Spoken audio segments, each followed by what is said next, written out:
안녕하십니까, 이진우입니다. 어제 카타르 월드컵에서 대이변이 있었죠. 피파 랭킹 51위인 사우디아라비아가 랭킹 3위인 아르헨티나를 상대로 2대1 역전승을 거뒀습니다. 개초기인 카타르나 이란 같은 다른 중동 나라들이 역시 고전하는 상황에서 생긴 이변이라서 이번 월드컵에 또 새로운 재미를 더하는 것도 같습니다. 이 사우디아라비아는 최근에 우리나라와도 관계된 이슈가 있었죠. 무하마드 빈 살만이라는 왕세자가 방한해서 우리 기업들과 한 40조 원 규모의 대규모 투자 계획도 밝혔는데요. 오늘 역시나 박정호 시간에는 제2의 중동붐에 대한 기대감에 불을 붙이고 있는 사우디아라비아라는 나라에 대해서 자세하게 들여다보겠습니다. 손에 잡히는 경제 플러스 광고 듣고 시작합니다. 세계 경제의 다양한 현안과 이슈들을 깊이 있고 재미있게 공부하는 역시나 박정호 시간입니다. 오늘은 명지대학교 박정호 특임교수와 함께 사우디아라비아로 떠나봅니다. 어서 오세요. 예, 안녕하세요. 각자 어떤 나라에 대한 인상들은 개인들이 다 다른데 네. 미국 하면 떠오르는 인상도 저의 인상이 다르고 박 교수님 인상이 다르듯이 네. 사우디아라비아 하면 뭐가 제일 떠올라요? 박 교수님은? 국기를 딱 보면요. 네. 사우디아라비아가 어떤 나라인지, 그리고 국가명을 보면 사우디아라비아가 어떤 나라인지 딱 그걸로 사우디아라비아를 다 설명할 수 있는 거의 아주 손쉬운 나라입니다. 그래요? 미국은 우리가 국기 가지고 설명하기 어렵잖아요. 그게 뭐 별이 미국 그 국기에 있는 별이 뭐 주를 상징한다면서요? 예. 한 50개 되는. 예. 사우디 국기에 뭐가 그렇게 내용이 많이 담겨 있어요? 예. 그 사우디 국기 아마 어렴풋이 기억하실 텐데요. 초록색 바탕에 이상한 글씨 쓰여 있잖아요. 그냥 그 무늬인지 글씨인지 모를 글씨입니다. 예. 네. 예. 그 글씨의 내용은 뭐냐 하면 유일한 신은 알라고 모하메드는 알라의 사도다. 이게 써 있습니다. 예. 그러니까 종교가 가장 중요한 나라구나. 이걸 알 수가 있고요. 네. 그 국기 바로 밑에 칼 한 자루가 이렇게 있는데요. 예. 그게 지금 사우디아라비아의 초대 국왕이라고 할 수 있는 이든 사우디가 그 칼을 넣어놓은 거거든요. 아, 그러니 이 나라는 왕이 중요한 나라구나라는 걸 알 수가 있는데요. 그래서 사우디 뭐 아마 사우디만 해도 우리 또 10번 해도 모자르잖아요. 네. 근데 그걸 가지고 먼저 시작하면 일단 이해가 될 것 같고요. 국기에서 종교색을 강하게 드러내는. 그리고 국왕의 상징이 있는. 국왕의 상징인 칼도 있으면. 네. 근데 그 국왕이 종교 지도자는 아닌 거죠. 정확히 말하면 종교도 겸하고 있어요. 그냥 국왕을 섬기는 게 알라를 섬기는 거와 같다. 맞습니다. 물론 종교 지도자들이라고 따로 국왕을 견제하는 사람들이 있는데 예. 약간 그 사람들의 눈밖에 나거나 대중들에게 종교적인 규율을 국왕이 어겼다라고 하면 좀 번거로워질 뿐이지 그 종교 지도자들의 실질적인 임명권도 국왕이 가지고 있죠.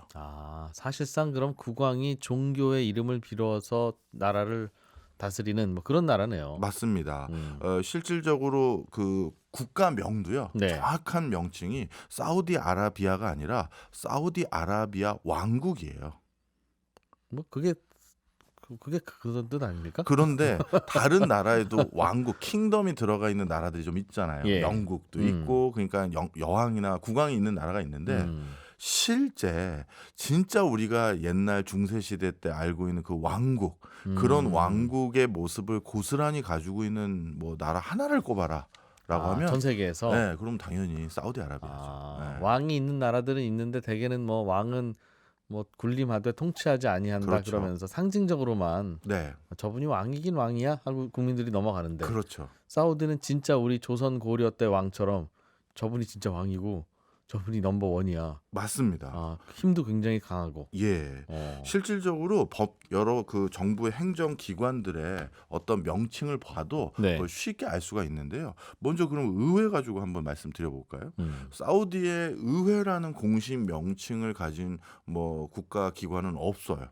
국회가 없어요? 네. 그러면 입법, 사법, 행정의 3권 분립이 사우디는 없어요? 형식상만 있고 실질적으로는 아까 말씀드렸던 그분이 다 결정하는 거고요. 그러면 의회는 어떻게 구성되느냐? 예. 의회라는 이름을 가진 건 없는데 그거와 유사한 기능을 하는 게 국정자문회의예요.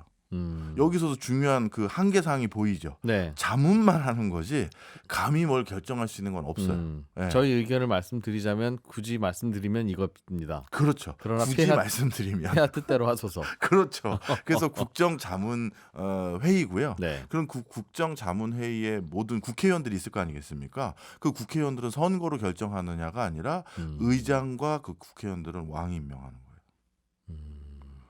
그리고 형식상 네. 모양이 예쁘려면 그 국회의원들 중에서 요즘은 비율이 더 늘었다고 제가 들었는데 하여튼 제가 마지막에 가지고 있었던 자료는 형식상 30%는 여성이 의회에 들어가 있어요.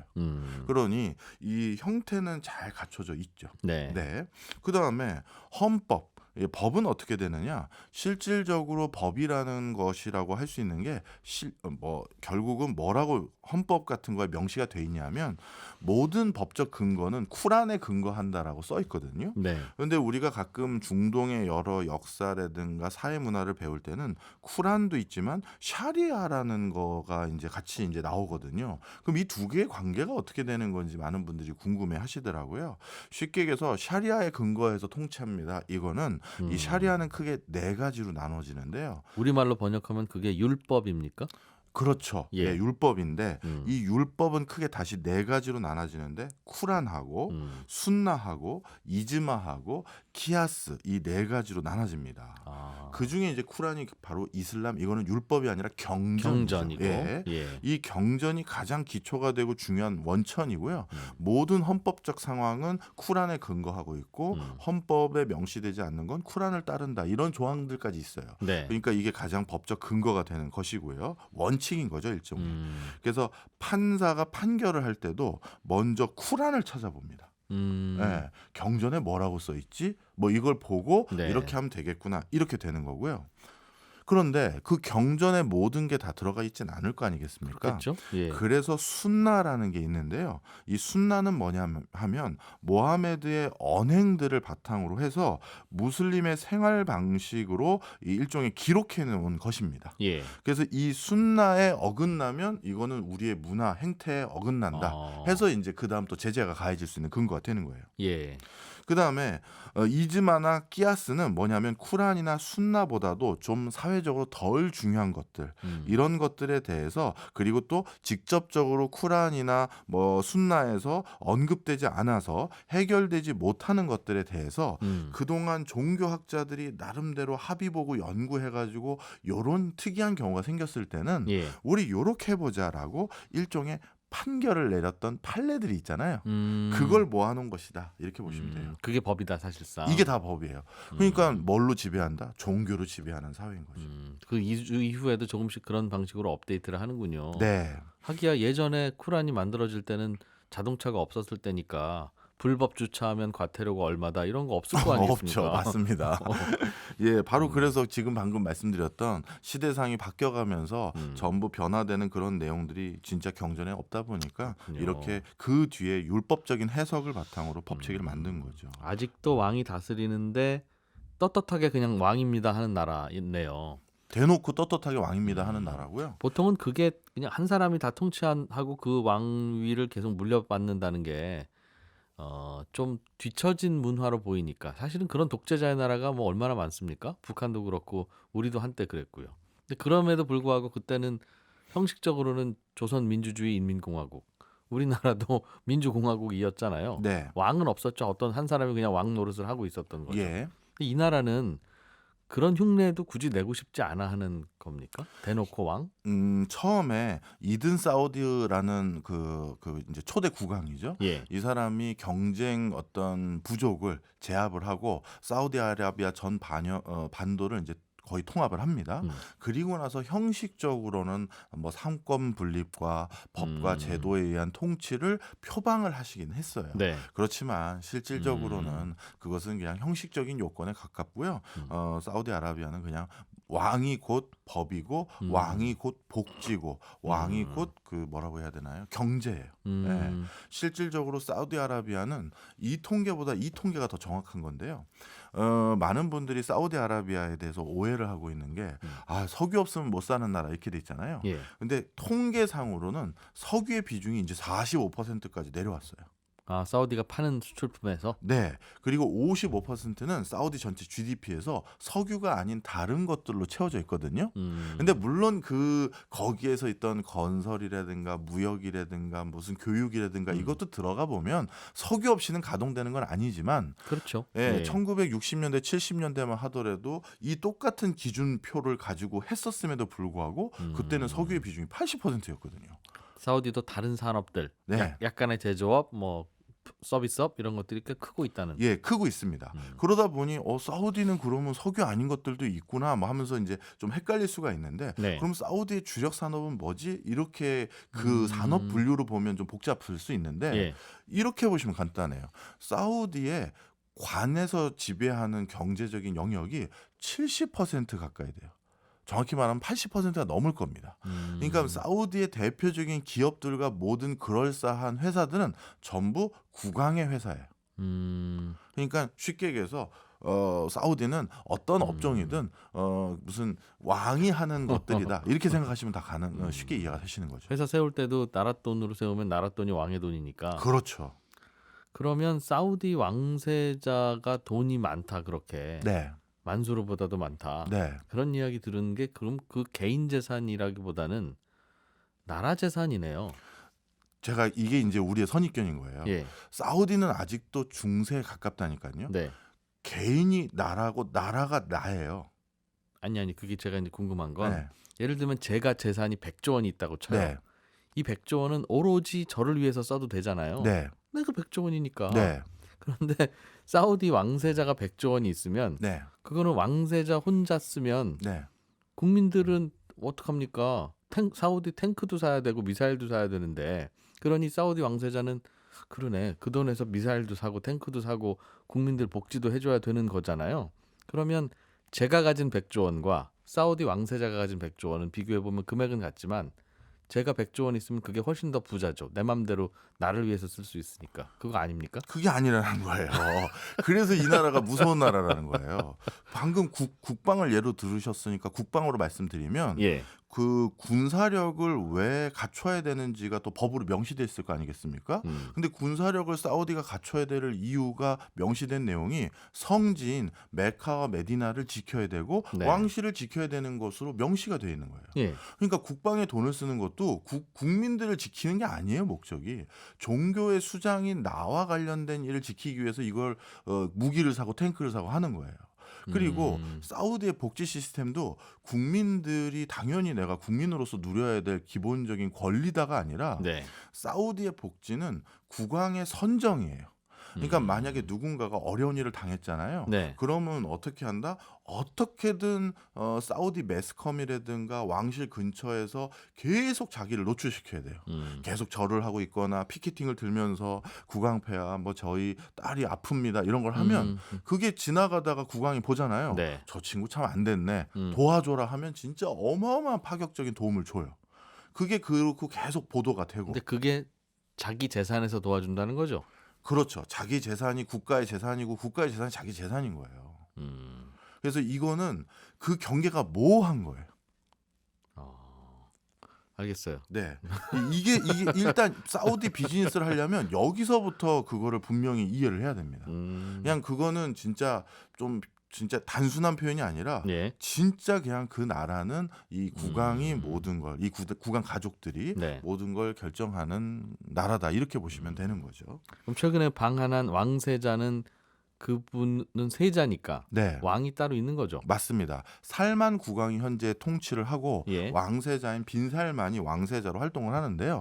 이 살만 국왕이 국왕을 잡고 나서 강력한 개혁과 정치적인 사회적인 개혁을 누구의 이름으로 많이 추진을 했냐면 빈살만 이름으로 하고 있는 거예요. 아들의 이름으로. 아들의 이름으로.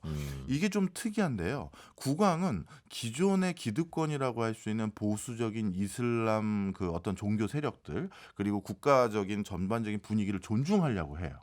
그런데 이 빈살만은 그렇게 온건한 이슬람주의는 원래 사우디의 모습이 아니고 사우디는 그것보다 좀 더 진보적이고 그다음에 개방적인 이슬람 문명권이었다. 이게 이제 빈 살만의 의도예요. 네. 그리고 빈 살만은 여러 차례 그 강연이나 언론 인터뷰 통해서 말을 했는데 이 사우디가 조금 보수적이고 온건적인 이슬람 문명권이 됐던 이유는 이란의 그 저기 아랍혁명 그 79년도에 있었던 그것 때문에 네.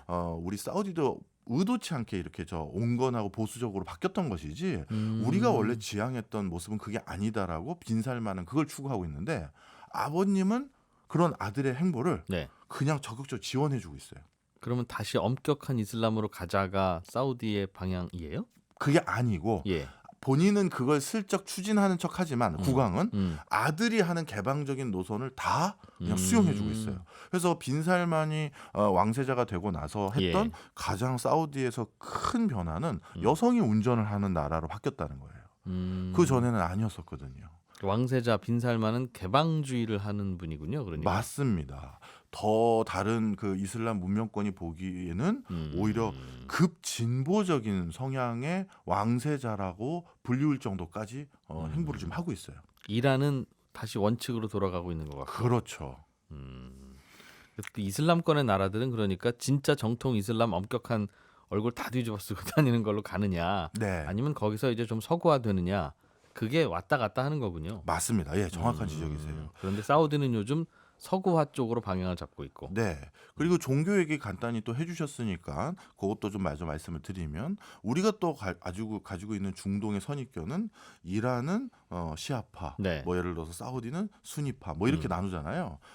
그렇지 않습니다. 사우디에도 수니 시아가 다 있어요. 근데 수니가 훨씬 더 많고 시아가 제가 알고 있는 통계는 한 10% 되는데 네. 그 정도 돼서 그런 것일 뿐이지 뭐 이슬람의 여러 종파들 수니 시아 말고도 또 하위 여러 가지가 있긴 있는데 다 섞여 있는 상황이고요. 그런 과정에서 그런 분파로 나누는 기준도 있지만 급진적이냐 좀 보수 온건하냐 이렇게 나눠지는 것도 같이 있다 이렇게 보시면 됩니다.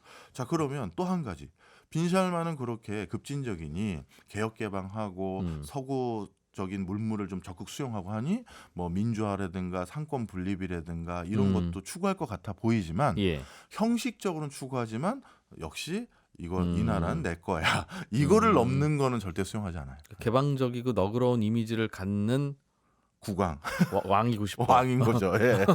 아, 둘 다 갖고 싶은 거군요. 그런 거네요. 그렇네요. 예.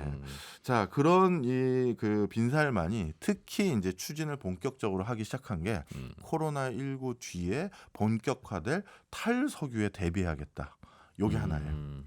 지금 신재생 에너지가 급성장하기 시작하면서 네. 사우디가 지금까지 확인한 석유의 매장량의 가치 연수 채굴할 수 있는 게 67년 정도 남았다고 합니다. 예, 뭐 79년이라는 통계도 하나 보긴 했는데 예. 하여튼 100년이 좀 안 돼요. 예. 그런데 잠재적으로 이 정도까지 더 있다고 하더라라고 하면 100년이 조금 넘어요. 네. 그런데 이 왕실은 당연히 알지 않습니까? 우리가 왜 이 힘을 가지고 있는지. 예. 그럼 이제부터 슬슬 대비해야겠다라는 목소리를 이제 아주 적극적으로 내는 게 이제 빈살만 때부터라고 보시면 되겠고요. 네. 그 다음에 또 한 가지가 더 있는데 그래서 탈석유 시대를 대비하기 위한 깃발을 꽂은 게 빈살만이고 또 하나 아까 말씀드렸던 주변에 우리로 따지면 재벌 3세 4세들이 꽤 있잖아요. 만수르라는 사람도 있고 저쪽에는 쉐이크 모하메드라는 또 UAE 네. 아부다비를 두바이를 통치하고 있는 이 국왕들끼리의 선의의 경쟁이라고 하겠습니다.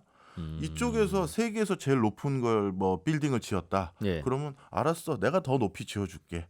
아, 그리고 이쪽에서 최대형 무슨 호텔을 지었다. 알았어. 나라들끼리. 네, 내가 더 지어줄게. 이런 거를 지금 하기 시작했어요. 사우디아라비아와 말씀하신 아랍에미리트가 그런 경쟁을 한다 하더군요. 네, 맞습니다. 그러다 보니까 이들 경쟁 사이에서 어마어마한 대규모 수주전도 있고 산업 진흥 정책도 있고 네. 공동 국제적인 산학연 R&D도 있잖아요. 이 돈들을 잘 잡아야죠. 두 나라의 돈 싸움. 예. 그래서 이번에 빈살만 이 행보에 되게 에피소드가 하나 있는데요. 저도 어떤 유튜브 채널에서 그 밑에 댓글을 보고 웃었는데 빈살만 왕세자가 딱 방문을 했었을 때 음. 우리나라 재계 서열 뭐 진짜 1등부터 몇 등까지가 그 재밌는 사진이더군요. 예, 다 갔잖아요. 빈살만 왕세자가 하나 있고 네. 우리나라 4대 재벌이 5곳이 앉아서 네. 순위대로 앉아서 맞습니다. 넌 뭘 좀 하고 싶냐? 뭐 이런 질문을 받고 있는. 맞습니다. 거기서 이제 두 가지가 있는데요.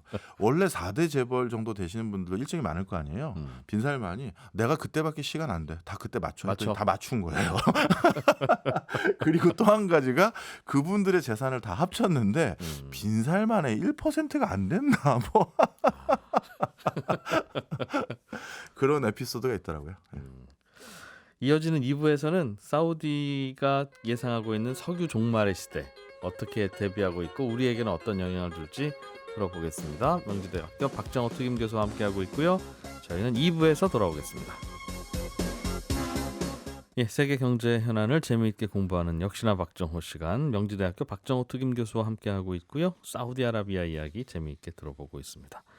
이 오늘 또 말씀해 주신 이 사우디아라비아나 중동 국가들의 움직임을 우리가 그 귀를 기울이고 자꾸 잘 관찰해야 되는 이유가 전 세계에서 돈 버는 나라들이 이제 이 나라들밖에 없다면서요. 맞습니다. 그 나라들이 돈 어디에 쓰는지를 알아야 그게 우리의 돈벌이가 되는 거라서. 맞습니다. 사실 오일 쇼크 때요. 중동 국가들이 본격적으로 돈을 벌기 시작했거든요. 네. 그러니까 미국의 정유 회사들이 그동안 가져갔던 천문학적인 그 수익을 중동 국가들이 가져오기 시작하면서 우리도 지금 개발 좀 해보자 하면서 그때 중동 건설 붐이 일었고 바로 그 중동 건설 붐의 그 열사의 땅에 가가지고 막 진짜 땀 흘려가면서 일했던 우리 근로자들이 있었기 때문에 우리가 오일 쇼크를 그래도 좀 넘어갔거든요. 그런데 지금 또 한 번의 그 찬스가 온 거거든요. 네. 그리고 지금은 어떤 상황이냐면 그 당시 초창기 선대 국왕들은 맨 땅에 서로 총칼 싸움 해가면서 전쟁 속에서 집권하고 아니면 뭐랄까요? 자신들이 이제 국왕으로서 옹립이 되고 네. 그러다 보니까 그 어려운 환경을 지나왔던 분들이기 때문에 쉽게 얘기해서 돈을 과감하게 안 써요. 왜냐하면 그 아직까지 이제 좀 자기가 어려웠었던 시절이 남아있는 자수성가한 사람들은 예. 그걸 좀 유지를 하거든요. 그리고 우리가 많이 오해를 하는데 원래 이슬람교는 굉장히 검소하게 살 것을 권장해요. 근데 사우디 국왕들 중에 자수성가한 분들이 있어요? 초창기 이든 사우드나 이런 사람들은 왜냐하면 전쟁통이고 부족 간에 전쟁하다 보니까 네. 뭐 화려하게 살고 지금처럼 사는 게 아니죠. 예, 예. 그러다 보니까 그 선대 국왕들은 그 당시 형제들이 또 다 도와줬을 테니까요. 예, 예. 그때의 이제 그 뭐랄까요, 뭐 고충들을 갖고 있죠. 예. 그런데 이제 거의 이렇게 3대까지 오니까 원래 그냥 돈은 이렇게 많은 거고 원래 나는 이 정도 힘을 가지고 있는 거고 이런 인식이 있어요. 네. 그럼 이제 어떤 게 생기냐면 머니 게임에 치중하는 경우가 많아요. 자존심 게임. 감히 나에게 도전을 해? 이런 의식들인 거죠. 예. 그래서 현재 일어나는 일들이 뭐냐 하면 아까 잠깐 말씀드렸지만 셰이크 모하메드라는 두바이를 통치하는 국왕이 버즈 칼리파라는 전 세계에서 제일 높은 고층 빌딩을 지었다. 예. 그래서 이제 아랍의 상징은 이거야 보여줬더니 사우디에서 아 그래? 그러면 우리가 킹덤 타워, 킹덤 시티라는 그거보다 더 높은 거 지을게 해서 더 높은 걸 지어버리는 거예요. 더 휘황찬란하게. 네. 그랬더니만 또 셰이크 모하메드가 지금 버즈 칼리파 옆에 더 높은 걸 또 지으려고 또 조감도 돌리면서 전시를 하고 있어요. 조만간 이거 올라갈 거야 네. 하면서 이런 상황이고 그다음에 이번에도 또 이슈가 있었는데 중동 최초의 월드컵을 카타르 국왕이 개최했다.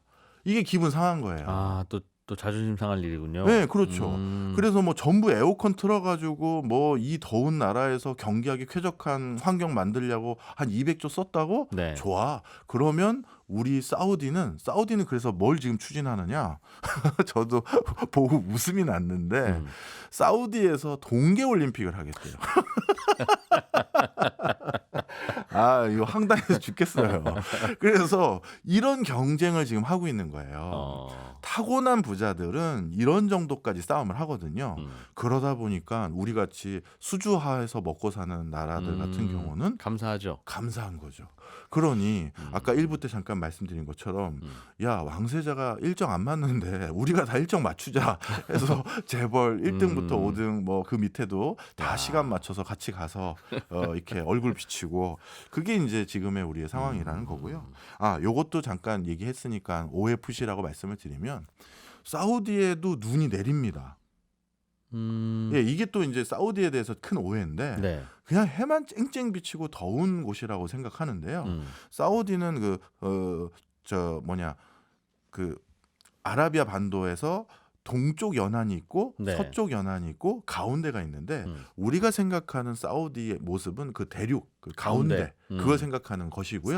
사막. 양쪽 끄트머리에 지중해 쪽에 가까운 이집트 쪽에 가까운 곳은 아열대 기후고요. 예. 그 다음에 저쪽 우리 인도 쪽에 가까운 쪽은 열대 기후입니다. 네. 거기는 고온 다습하기도 해요. 근데 아열대나 열대나 네. 눈이 안 오잖아요. 그런데 예. 그쪽 지역에서 고산지대가 좀 있어요. 그래서 특정 계절적 시점에는 뭐 눈이 쌓이고 그런 건 산으로 아닌데 가면 예, 눈이 내립니다. 오기도 온다. 예. 그래서 완벽하게 뭐 눈이 안 오고 그런 나라는 또 아니고요. 근데 사실은 사우디나 뭐 아랍에미리트나 지금 말씀하신 대로 재미있게 표현하느라고 돈 자랑, 돈 네. 싸움 뭐 말씀도 하셨지만 자존심 싸움일 수도 있기는 있는데 그분들 얘기 들어보면 야, 석유의 시대가 곧 끝나가면 사우디가 그렇다고 반도체를 만들어 팔겠니? 자동차를 만들어 팔겠니? 결국은 관광 아니면 국제회의 이런 거 개최해서 먹고 사는 수밖에 없는데 그러려면 중동에서는 어떤 한 나라가 그런 뭔가 상징을 갖고 관광 인프라도 많고 그래야 되니까 우리도 어쩔 수 없이 그런 거 자꾸 만드는 거야. 우리도 그거 뭐 만드는 거 좋지 않아. 그렇게 답하는 분도 있던데요. 맞습니다. 정확한 지적이셨어요.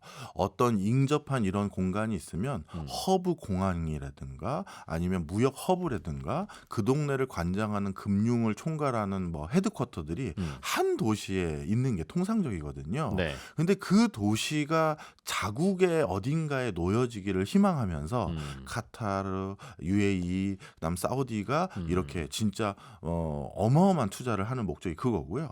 그다음 또 한 가지 중요한 게 있는 게 미래지향적인 신수종 산업, 그다음에 고부가가치 산업일수록 어떤 니즈가 많으냐면 이제 과거의 산업단지를 조성할 때는요. 물과 전기와 값싼 노동자와 값싼 임대료가 제일 중요했었어요. 네. 그러니까 물건 생산하기 좋은 매뉴팩처 공장, 오퍼레이팅 공장을 찾는 건데요.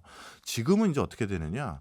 전 세계에서 제일 부가가치 높은 이런 산업을 이끌어갈 여러 엔지니어나 연구자들이 모이는 곳은 그냥 내가 휴가 때 가고 싶은 곳에서 일상처럼 일하고 싶다예요. 그러다 보니 세계적인 관광지를 만들어야 그게 산업단지가 된다라는 생각이 더 강해졌어요. 그러다 보니 유럽도 요즘 그렇고 미국도 마찬가지고 지금 중동이 제일 먼저 그걸 잘하고 있는데 예. 리조트를 어떻게 건설하고 그다음에 관광 볼거리를 어떻게 건설하고 5성급 호텔을 어떻게 건설하느냐가 기업이 오는 거지 뭐 다른 게 아니라고 생각을 하는 거예요. 그래서 이런 지금 시도를 하고 있고 네. 이번에 가장 크게 이슈가 된 게 이제 네온시티라는 요 스마트 시티를 조성하겠다라는 요 이제 사업을 시작을 한 건데 사우디가 예. 그것도 역시 똑같은 맥락에서 시작한 것이다. 이렇게 보시면 되겠습니다. 아, 그게 있어야 외국인들을 좀 들여오고 다음 먹거리를 찾을 수 있다는 겁니까? 네, 맞습니다. 일단 사우디, 카타르, 두바이 이 모든 국가들에서 자신들의 5대 핵심 육성 사업 중에 하나가 반드시 다 관광이에요. 특히 이 관광으로 잡았던 이유들 중에 하나는 예. 사우디도 빈부격차가 어마어마하게 심하고요. 다른 데도 마찬가지인 국가들이 좀 있는데 이 빈부격차를 가장 수월하게 해결하는 산업이 사실은 관광이에요. 왜냐하면 저 낙후된 옛날 문화유적지나 있거나 아니면 자연 풍광이나 있거나 그런 데서 먹고 살 거는 그걸 지켜야 되잖아요 또. 네. 그러면 그거는 관광 말고는 없는 거예요. 예를 들어서 사막 관광을 관광으로 팔아야지 네. 사막 한가운데 뭐 리조트를 또 짓거나 산업단지 조성하면 거기 원주민들은 그곳에서 일 못 하거든요. 네. 그러다 보니까 관광을 육성해야 되고 또 한 가지 다른 인더스트리는 뭐 원자재부터 중간재부터 최종재까지 중간중간 참여하는 사람들이 많다 보니까 총 부가가치에서 그 참여자들이 일부를 뛰어가잖아요. 예. 근데 관광은 어떠냐? 최종 소비자가 관광 서비스 제공한 사람에게 직접 돈을 지불하고 음. 심지어 팁까지 주는 거예요. 음. 그러다 보니까 가장 소득 격차를 완화시키는 직접적인 소득을 꽂아줄 수가 있는 거죠. 음. 그래서 관광을 육성하기 위한 목적이 모든 나라들에 있고, 그럼 이 사막 한가운데 관광 육성할 거는 역시 진짜 기상천외한 거잖아요. 음. 그래서 이번 네온시티도 그런 맥락이다 이렇게 보시면 됩니다. 아, 관광 와서 한 번씩 보고 즐기고 가세요. 네. 거기서 그럼 돈은 관광으로 벌겠다는 거겠죠?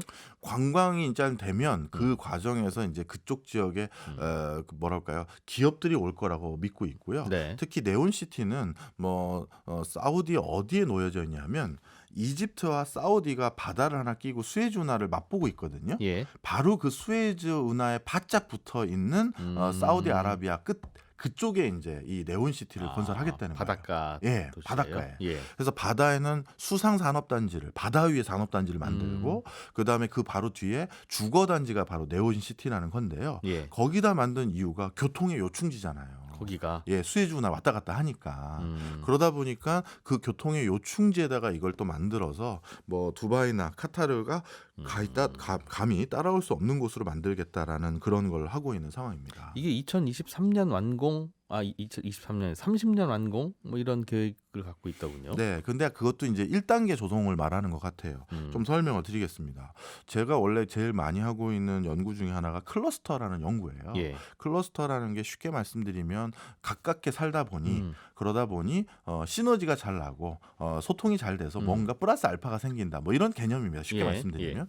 그런데 이 클러스터라는 개념에 있어서는 이 네온시티라는 직선 형태로 170km를 이렇게 직선 형태로 도시를 만든다는 거는 사실 잘 와닿지가 않거든요. 예. 대부분의 도시가 방사형 구조라든가 원형으로 그려지는 이유가 가장 가운데 모이기가 편하거든요. 예. 그래서 그 가운데를 아고라로 해서 대면으로 쉽게 소통하고 금방 헤어질 수 있는 걸 하려고 하는데, 아니 직선으로 170km를 뽑아버리면 쉽게 얘기해서 저 끝에 있는 사람들끼리 만나려면 세종시에서 서울 왔다 갔다 하는 거랑 똑같거든요. 훨씬 멀죠. 네.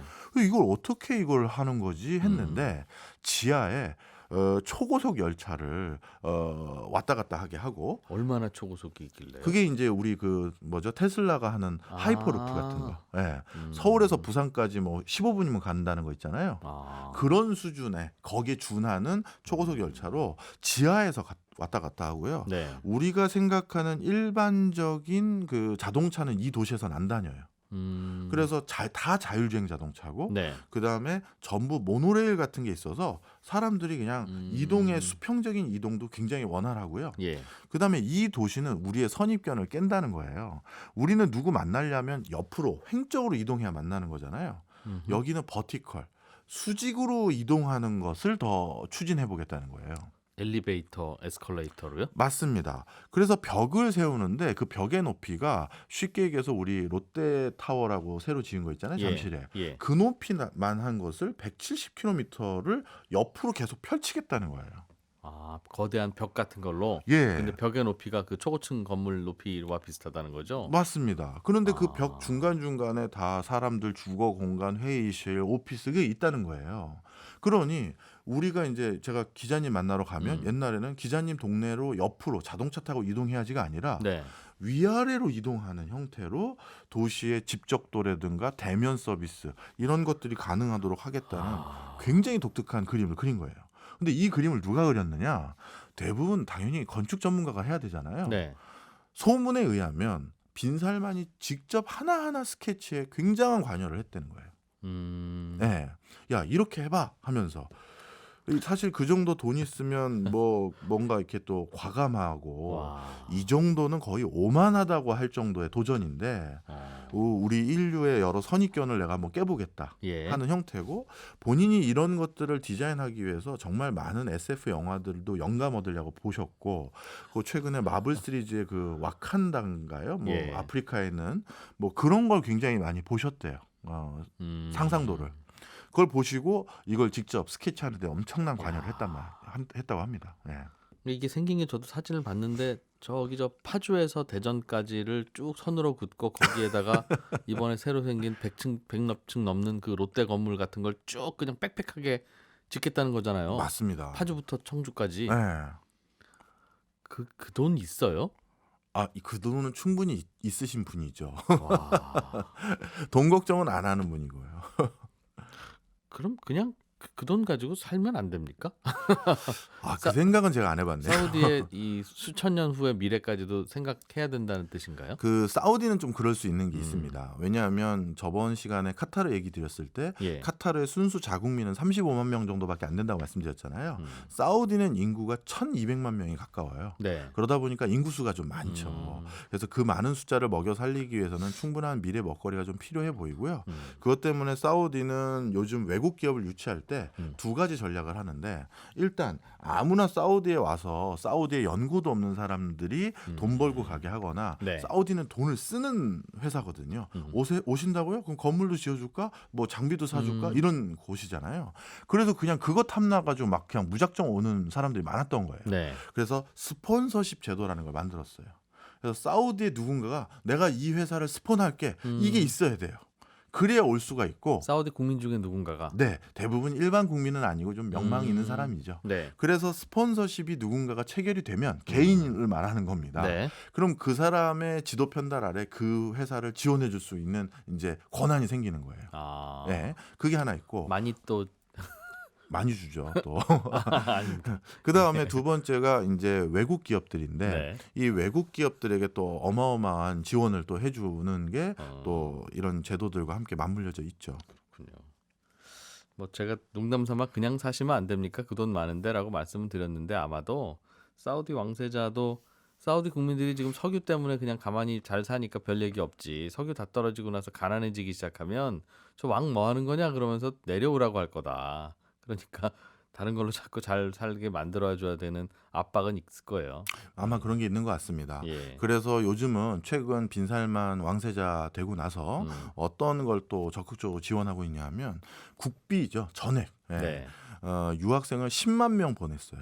대부분 미국으로. 예. 예. 사우디는 거의 공용어가 영어입니다. 그래서 사우디의 자국민이 한 1,200만 명, 네. 그리고 외국인이 2천만 명 사는데 대부분 영어권에서 오거든요. 인도, 파키스탄, 필리핀, 방글라데시 이런 쪽에서 오는데 네. 대부분 영어 잘하는 나라들이에요. 그래서 이 미국으로 주로 유학 많이 보내고 배워와서 너 하고 싶은 걸 해. 그럼 네 회사 설립하는 것도 또 국가가 전액 다 회사를 설립해 줄게. 이러고 있는 상황입니다. 그래서 사우디 왕세자가 돈이 100조 원 있어도 네. 딸린 식구가 1,200만 명이니까 그거 꼭 부자라고 생각할 거 아니다. 제가 100조 있으면 저는 딸린 식구 한 너댓 명밖에 없잖아요. 네. 그러니까 그게 더 부자다. 그 얘기 아까 들었던 거. 그 얘기였군요. 네. 사우디 또 다음에도 또 해야겠네요. 예, 석유의 시대가 계속 될지 이 고민을 조금 더 다음 시간에 이어서 들어보겠습니다. 명지대학교 박정호 특임 교수와 함께했습니다. 고맙습니다. 감사합니다. 예, 손에 잡히는 경제 플러스 여기서 마무리하고 점심 맛있게 드시고요. 저는 내일 아침 8시 30분 손에 잡히는 경제에서 또 찾아오겠습니다. 이진우였습니다. 고맙습니다.